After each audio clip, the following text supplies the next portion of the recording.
Šodien, 20. augustā, notikušajā Jēkabpils pilsētas domes sēdē tika apstiprināti grozījumi pašvaldības budžetā. Kā atzīst deputāti, finansiāli smaga situācija pat laban ir ļoti daudzās nozarēs.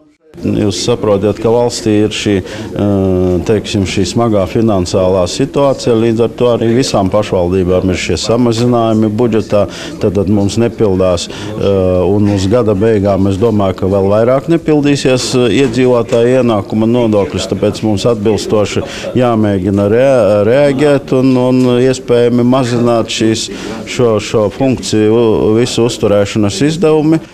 Līdzekļi apcirpti sabiedriskās kārtības un drošības nodrošināšanai, kultūras jomai, izglītībai, kā arī pašvaldības administrācijai. Viena no retajām jomām, kurai pašvaldība nesamazina finansējumu, bet gan palielina, ir sociālā joma. Garantētā iztikas minimuma pabalsta izmaksai visam gadam bijuši ieplānoti 85 000 latu, taču jau pirmajā pusgadā iedzīvotājiem tika izmaksāti 114 000 latu.